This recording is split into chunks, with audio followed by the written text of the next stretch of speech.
Lecturas amenas, crónicas, cuentos y relatos presenta El pueblo que sobrevivió a una masacre amenizada con gaitas. Crónica por Alberto Salcedo Ramos. Sucede que los asesinos, advierto de pronto mientras camino frente al árbol donde fue colgada una de las 66 víctimas, nos enseñan a punta de plomo el país que no conocemos ni en los libros de texto ni en los catálogos de turismo. Porque, dígame usted, y perdone que sea tan crudo, si no fuera por esa masacre, ¿cuántos bogotanos o pastusos sabrían siquiera que en el departamento de Bolívar, en la costa caribe de Colombia, hay un pueblo llamado El Salado? Los habitantes de estos sitios pobres y apartados solo son visibles cuando padecen una tragedia. Mueren, luego existen. José Manuel Montes, mi guía, un campesino rollizo y taciturno que se ha pasado la vida sembrando tabaco, asiente con la cabeza. Cae la tarde del sábado. Empieza la sonata de las cigarras. El sol ya se ocultó, pero su fogaje permanece concentrado en el aire. Mi acompañante cuenta entonces que en ese punto en el que estamos ahora, más o menos aquí, en la mitad de la cancha de fútbol, los paramilitares torturaron a Eduardo Noboa Alvis, la primera de sus víctimas. Le arrancaron las orejas con un cuchillo de carnicería y después le embutieron la cabeza en un costal. Lo apuñalaron en el vientre, le descerrajaron un tiro de fusil en la nuca. Al final, para celebrar su muerte, hicieron sonar los tambores y gaitas que habían sustraído de la Casa de la Cultura. En los alrededores desolados de este campo de microfútbol, apenas hay un par de burros lánguidos que se rascan entre sí las pulgas del espinazo. Sin embargo, es posible imaginar cómo se veían esos espacios aquella mañana del viernes 18 de febrero del año 2000, cuando los indefensos habitantes de El Salado se encontraban apostados allí por orden de los verdugos. Casi toda la gente estaba sentada en ese costado, dice Montes, mientras señala un montículo de arena parda que se encuentra perpendicular a la iglesia, a unos 20 metros de distancia. Hoy por la mañana, al despuntar el día, Edita Garrido me había mostrado esa misma lomita de tierra. Ella, una aldeana enjuta de tez cetrina, también sobrevivió para echar el cuento. Los paramilitares, dijo, llegaron al pueblo un poco antes de las 9, disparando en ráfagas y profiriendo insultos. Debajo de su cama, en el piso, donde se hallaba escondida, Edita oyó la algarabía de los bárbaros. ¡Partida de malparidos! ¡Párense firmes, que somos los paracos y vamos a acabar con este pueblo de mierda! ¡Eso les pasa por ser sapos de la guerrilla! Enseguida arrancaron a los pobladores de sus casas y los condujeron como borregos de sacrificio hacia la cancha. Allí, aquí, los obligaron a sentarse en el suelo. En el centro del rectángulo donde normalmente es situado el balón, cuando va a empezar el partido, se plantaron 3 de los criminales. Uno de ellos blandió un papel en el que estaban anotados los nombres de los lugareños a quienes acusaban de colaborarle a la guerrilla. En la lista, después de Noboa Alvis, seguía Nayibis Osorio. La arrastraron prendida por el pelo, desde su casa hasta el templo, acusada de ser amante de un comandante guerrillero. La sometieron al escarnio público. La fusilaron. Y a continuación, en el colmo de la sevicia, le clavaron en la vagina una de esas estacas filosas que utilizan los campesinos para ensartar las hojas de tabaco antes de extenderlas al sol. ¿A quién le toca el turno?, preguntó en tono burlón uno de los asesinos mientras miraba a los aterrados espectadores. El compañero que manejaba la lista le entregó el dato solicitado. Rosmira Torres Gamarra. Separaron a la señora del grupo, le amarraron al cuello una soga y comenzaron a jalarla de un lado al otro, al tiempo que imitaban los gritos de monte, característicos de la arriería de ganado en la región. La ahorcaron en medio de un nuevo estrépito de tambores y gaitas. Luego ametrallaron sucesivamente a Pedro Torres Montes, a Marcos Caro Torres, a José Urueta Guzmán y a un burro vagabundo que tuvo la desgracia de asomar su hocico por aquel inesperado recodo del infierno. Uno de los paramilitares amenazó a la muchedumbre. «¡Al que llore lo desfiguramos a tiros!». Otro levantó su arma por el aire como una bandera y prometió que no se iría de El Salado sin volarle los sesos a alguien. «¡Díganme cuál es el que me toca a mí! ¡Díganme cuál es el que me toca a mí!», repetía mientras caminaba por entre el gendío con las ínfulas de un guapetón de cine. Hubo más muertes, más humillaciones, más redobles de tambores. Hacia el mediodía, varios tramos de la cancha se encontraban alfombrados por el reguero de cadáveres y órganos tronchados que había dejado la carnicería. Entonces, como al parecer no quedaban más nombres pendientes en la lista, los paramilitares se inventaron un juego de azar perverso para prolongar la pesadilla.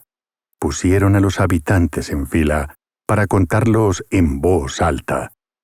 La persona a la cual le correspondiera el número 30, advirtió uno de los verdugos, estiraría la pata. Así mataron a Herménides Cohen Redondo y a Enrique Medina Rico. Después llevaron su crueldad, convertida ya en un divertimento, hasta el extremo más delirante. De una casa sacaron un loro y de otra un gallo de riña, y los echaron a pelear en medio de un círculo frenético. Cuando finalmente el gallo descuartizó al loro a punta de picotazos, estalló una tremenda ovación. Ahora José Manuel Montes me explica que la mortandad de la cancha era apenas una parte del desastre. El país ha conocido después, gracias a los familiares de las víctimas, a las confesiones de los verdugos y al copioso archivo de la prensa, los pormenores de la masacre. Fue consumada por 300 hombres armados que portaban brazaletes de las Autodefensas Unidas de Colombia, AUC. Los paramilitares comenzaron a acordonar el área desde el miércoles 16 de febrero de 2000. Mientras estrechaban el cerco sobre El Salado, asesinaban a los campesinos que transitaban inermes por las veredas. No los mataban a bala, sino a golpes de martillo en la cabeza para evitar ruidos que alertaran a los desprevenidos habitantes que se encontraban aún en el pueblo. El viernes 18, ya durante la invasión, forzaron las casas que permanecían cerradas y ametrallaron a sus ocupantes. Cometieron abusos sexuales contra varias adolescentes. Obligaron a algunas mujeres adultas a bailar desnudas una cumbiamba. Por la noche, les ordenaron a los sobrevivientes regresar a sus moradas. Pero eso sí, les exigieron que durmieran con las puertas abiertas si no querían amanecer con la piel agujereada. Entretanto, ellos, los bárbaros, se quedaron montando guardia por las calles. Bebieron licor, cantaron, aporrearon otra vez los tambores, hicieron aullar las gaitas. Se marcharon el sábado 19 de febrero, casi a las 5 de la tarde. A esa hora, los lugareños corrieron en busca de sus muertos. El panorama con el cual se toparon era lo más horrendo que hubiesen visto jamás. La cancha que con tanto esfuerzo le habían construido a sus hijos 5 años atrás estaba convertida en una cloaca de matadero público. Manchones de sangre seca, enjambres de moscas, atmósfera pestilente. Y para rematar, los cerdos callejeros le caían a dentelladas a los cadáveres corrompidos ya por el sol. Mi marido, me dijo Edita Garrido esta mañana, ayudó a cargar uno de esos cadáveres y cuando terminó tenía las manos llenas de pellejo podrido. Le reitero a José Manuel Montes que mi visita se debe a la matazón cometida por los paramilitares. Si no se hubiese presentado ese hecho infame, seguramente yo andaría ahora perdiendo el tiempo frente a las vitrinas de un centro comercial en Bogotá o extraviado en una siesta indolente. El terrorismo, fíjese usted, hace que algunos de quienes todavía seguimos vivos pongamos los ojos más allá del mundillo que nos tocó en suerte. Por eso nos conocemos, usted y yo. Y aquí vamos juntos, recorriendo a pie los 150 metros que separan la cancha del panteón donde reposan los mártires. Mientras avanzamos, digo que acaso lo peor de estos atropellos es que dejan una marca indeleble en la memoria colectiva.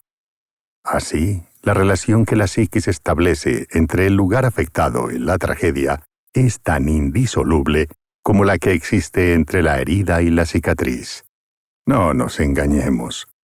El Salado es el pueblo de la masacre, así como San Jacinto es el de las hamacas, Tuchín el de los sombreros vuelteaos y Soledad el de las butifarras.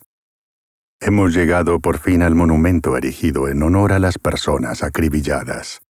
En el centro del redondel, donde yacen las osamentas, se levanta una enorme cruz de cemento. La pusieron allí como el típico símbolo de la misericordia cristiana. Pero en la práctica, como no hay a la entrada de El Salado ningún cartel de bienvenida, esta cruz es la señal que le indica al forastero dónde se encuentra, el mojón que demarca el territorio del pueblo. Porque en muchas regiones olvidadas de Colombia, fíjese usted, los límites geográficos no son trazados por la cartografía, sino por la barbarie. Al distinguir los nombres labrados en las lápidas con caligrafía primorosa, soy consciente de que camino por entre las tumbas de compatriotas con quienes ya no podré conversar, habitantes de un país terriblemente injusto que solo reconoce a su gente humilde cuando está enterrada en una fosa. Domingo de rutina en El Salado. Nubia Urueta hierve el café en una hornilla de barro. Vitaliano Cárdenas les echa maíz a las gallinas. Eneida Narváez amasa las arepas del desayuno. Miguel Torres hiende la leña con un hacha. Juan Arias se apresta a sacrificar una novilla. Juan Antonio Ramírez cuelga la angarilla de su burro en una horqueta. Hugo Montes viaja hacia su parcela con un talego de semillas de tabaco. Edita Garrido pela yucas con un cuchillo de punta roma. Eusebia Castro machaca panela con un martillo. Hamilton Cárdenas compra aceite al menudeo en la tienda de David Montes. Y Oswaldo Torres, quien me acompaña en este recorrido matinal, fuma su tercer cigarrillo del día. Los demás lugareños seguramente están dentro de sus moradas, haciendo oficios domésticos o en sus cultivos agrandando los surcos de la tierra. A las 8 de la mañana, el sol flamea sobre los techos de las casas. Cualquier visitante desprevenido pensaría que se encuentra en un pueblo donde la gente vive su vida cotidiana de manera normal. Y hasta cierto punto es así. Sin embargo, me advierte Osvaldo Torres, tanto él como sus paisanos saben que después de la masacre, nada ha vuelto a ser como en el pasado. Antes había más de 6.000 habitantes. Ahora, menos de 900. Los que se negaron a regresar, por tristeza o por miedo, dejaron un vacío que todavía duele. Le digo a Oswaldo Torres que el sobreviviente de una masacre carga su tragedia a cuestas como el camello su joroba, la lleva consigo a donde quiera que va. Lo que se encorva bajo el pesado bulto, en este caso, no es el lomo, sino el alma. Usted lo sabe mejor que yo. Torres expulsa una bocanada de humo larga y parsimoniosa. Luego admite que, en efecto, hay traumas que perduran. Algunos de ellos atacan a la víctima a través de los sentidos. Un olor que permite evocar la desgracia. Una imagen que renueva la humillación. Durante mucho tiempo, los habitantes de El Salado esquivaron la música como quien se aparta de un garrotazo. Como vieron agonizar a sus paisanos entre ramalazos de cumbiamba improvisados por los verdugos, sentían quizá que oír música equivalía a disparar otra vez los fusiles asesinos. Por eso evitaban cualquier actividad que pudiese derivar en fiesta, nada de reuniones sociales en los patios, nada de carreras de caballo. Pero en cierta ocasión, un psicólogo social que escuchó sus testimonios en una terapia de grupo les aconsejó exorcizar el demonio. Resultaba injusto que los tambores y gaitas de los ancestros, símbolos de emancipación y deleite, permanecieran encadenados al terror. Así que esa misma noche bailaron un fandango apoteósico en la cancha de la matanza. Fue como renacer bajo aquel firmamento tachonado de velas prendidas que anunciaban un sol resplandeciente. En este momento, paradójicamente, el sol se ha escondido. El cielo encapotado amenaza con desgajarse en un aguacero. Torres recuerda que cuando ocurrió la masacre, en febrero de 2000, todos los habitantes se marcharon de El Salado. No se quedaron ni los perros, dice.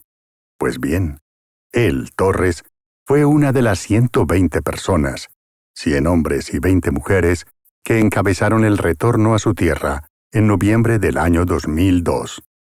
Cuando llegaron, cuenta, El Salado se hallaba extraviado bajo un boscaje de más de 2 metros de alto. Uno de los paisanos se encaramó en el tanque elevado del acueducto para precisar dónde quedaba la casa de cada quien. Enseguida, se encargaron a la causa de rescatar al pueblo de las garras del caos. Un día, 3 días, una semana enfrascados en una lucha primitiva contra el entorno agresivo, como en los tiempos de las cavernas. Corte un bejuco por aquí, queme un panal de avispas furiosas por allá, mate una serpiente cascabel por el otro lado. La proliferación de bichos era desesperante. Si uno bostezaba, dice Torres, se tragaba un puñado de mosquitos. Para defenderse de las oleadas de insectos, todos, inclusive los no fumadores, mantenían un tabaco encendido entre los labios. Además, fumigaban el suelo con querosene, armaban fogatas al anochecer. Dormían apretujados en 5 casas contiguas del barrio arriba, pues temían que los bárbaros regresaran. Reunidos, decían, serían menos vulnerables. Su consigna era que quien quisiera matarlos, tendría que matarlos juntos. Tan grande era el miedo en aquellos primeros días del retorno, que algunos dormían con los zapatos puestos, listos para correr de madrugada en caso de que fuera necesario. Al principio subsistieron gracias a la caridad de los pueblos vecinos, Canutal, Canutalito, El Carmen de Bolívar y Guaymaral, cuyos moradores les regalaban víveres, frazadas y pesticidas. Cuando terminaron de segar la maraña, cuando quemaron el último montón de ramas secas, se dedicaron a poner en su sitio, otra vez, los elementos perdidos del universo: el caney del patio, el establo, la burra valla, el garabato, la alacena de las hojas de tabaco, el canto del gallo, el ladrido de los perros, los juegos de los niños, los amores furtivos en los callejones oscuros, la ollita tiznada del café, la visita del compadre. Entonces volvieron los sobresaltos. La guerrilla de las FARC, Fuerzas Armadas Revolucionarias de Colombia, los acusó de ser colaboradores clandestinos de los paramilitares. ¿Habráse visto ironía más grande si los masacraron precisamente porque se les consideraba compinches de los guerrilleros? Mientras chupa su eterno cigarrillo, Oswaldo Torres advierte que los problemas de orden público en El Salado se debían al simple hecho de pertenecer geográficamente a los Montes de María, una región agrícola y ganadera disputada durante años por guerrilleros y paramilitares. En los periodos más críticos de la confrontación, los habitantes vivían atrapados entre el fuego cruzado, hicieran lo que hicieran. Y siempre parecían sospechosos, aunque no movieran ni un dedo. Ciertamente, algunos paisanos, bajo intimidación o por voluntad propia, le cooperaron a un bando o al otro. Tal circunstancia resultaba inevitablemente dentro de un conflicto corrompido en el cual los combatientes tomaban como escudo a la población civil. Hugo Montes, un campesino que ni siquiera terminó la educación primaria, me explicó el asunto, anoche, con un brochazo del sentido común que les heredó a sus antepasados indígenas. Es que donde hay tanta gente, nunca falta el que mete la pata. Enseguida encogió los hombros, me miró a los ojos y me retó con una pregunta. ¿Y qué podíamos hacer los demás, compa? ¿Qué podíamos hacer? Lo único que podíamos hacer, responde Torres ahora, era pagar los platos rotos. Su respiración es afanosa porque vamos subiendo una senda empinada. De pronto, mira hacia el cielo como si suplicara clemencia. Pero en realidad, según me dice jadeante, está inquieto por un nubarrón que parece a punto de romperse encima de nuestras cabezas. Torres retoma una idea que planteamos al principio de nuestra caminata. En este momento, cualquier visitante desprevenido pensaría que los pobladores de El Salado viven otra vez, venturosamente, su vida diaria. Y hasta cierto punto es así, repite, porque ellos han retornado al terruño que aman. Mal que bien, hoy cuentan con la opción de disfrutar en forma tranquila los actos más entrañables de la cotidianidad, como se percibe en esta calle por la cual avanzamos. Una niña escruta el horizonte con su monóculo de juguete. Un niño retosa en el piso con sus bolitas de cristal. Una muchacha peina a un anciano plácido. Sin embargo, ya nada será tan bueno como en la época de los abuelos, cuando ningún hombre levantaba la mano contra el prójimo y los seres humanos se morían de puro viejos, acostados en sus camas. La violencia les produjo muchos daños irreparables. Espantó, a punta de bombazos y extorsiones, a las dos grandes empresas que compraban las cosechas de tabaco en la región. Enraizó el pánico, la muerte y la destrucción. Provocó un éxodo pavoroso que dejó el pueblo vaciado para que lo desmantelaran las alimañas de toda índole. Cuando los habitantes regresaron, casi 2 años después de la masacre, descubrieron con sorpresa que la mayor parte de la tierra en la que antes sembraban tenía otros dueños. Ya no había ni maestros ni médicos de planta, y ni siquiera un sacerdote dispuesto a abrir la iglesia cada domingo. El nubarrón suelta por fin una catarata de lluvia que rebota enardecida contra el suelo arenoso. Los 2 únicos centros educativos que quedan en el pueblo funcionan en una casa esquinera de paredes descoloridas. Uno es la escuela mixta de El Salado, dueña de este inmueble, y otro, el colegio de bachillerato Alfredo Vega. Varios chiquillos contentos corretean por el patio esta mañana de lunes. En el primer salón que uno encuentra tras el portón, los niños se aplican a la tarea de elaborar un cuadro sinóptico sobre las bacterias y otro sobre las algas. El número de alumnos ni siquiera sobrepasa el centenar, pero el problema mayor es otro. El bachillerato apenas está aprobado hasta 9º grado. Los estudiantes interesados en cursar los 2 grados restantes deben mudarse para el Carmen de Bolívar, lo que demanda unos gastos que no se compadecen con la pobreza de casi todos los pobladores. En consecuencia, muchos jóvenes renuncian a concluir su educación y se convierten en jornaleros, como sus padres. Tal es el caso de María Magdalena Padilla, 20 años, quien a esta hora hierve leche en una olla descascarada. En 2002, cuando retornaron los habitantes tras la masacre, María Magdalena fue noticia nacional de primera página. En cierta ocasión, una mujer que debía ausentarse de El Salado dejó a su hija de 5 años bajo la custodia de María Magdalena. Para matar el tiempo, las 2 criaturas se pusieron a jugar a las clases. María Magdalena era la maestra y la niña más pequeña, la alumna. Una vecina que vio la escena también envió a su hijo chiquito, y luego otra señora le siguió los pasos. y así se alargó la cadena hasta llegar a 38 niños. Como no había escuelas, el divertimento se fue tornando cada vez más serio. En esas apareció una periodista que quedó maravillada con la historia. Una periodista que, folclóricamente, le estampilló a la protagonista el mote de Seño Mallito. Dizque porque María Magdalena sonaba demasiado formal. El novelón caló en el alma de los colombianos. A María Magdalena la retrataron al lado del presidente de la República, la ensalzaron en la radio y en la televisión, la pasearon por las playas de Cartagena y por los cerros de Bogotá. Le concedieron, vaya, el premio Portafolio Empresarial, un trofeo que hoy es un trasto inútil, arrinconado en su habitación paupérrima. Los industriales le mandaron telegramas, los gobernadores exaltaron su ejemplo. Pero en este momento, María Magdalena se encuentra triste porque, después de todo, no ha podido estudiar para ser profesora como lo soñó desde la infancia. No tenemos dinero, dice con resignación. Lejos de los reflectores y las cámaras, no resulta atractiva para los falsos mecenas que la saturaron de promesas en el pasado.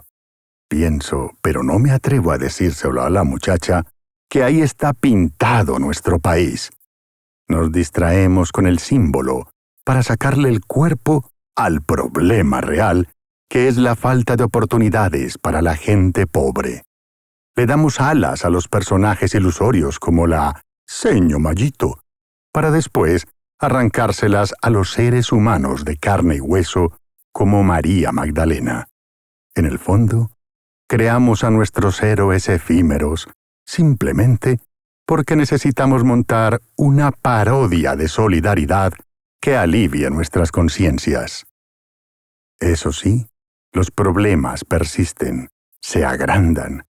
La vecina de María Magdalena se llama Mayolis Mena Palencia y tiene 23 años. Está sentada, adolorida, en un taburete de cuero. Ayer, después del tremendo aguacero que cayó en El Salado, resbaló en el patio fangoso de la casa y cayó de bruces contra un peñasco. Perdió el bebé de 3 meses que tenía en el vientre. Y ahora dice que todavía sangra, pero que en el pueblo, desde los tiempos de la masacre, no hay ni un puesto de salud ni médico permanente.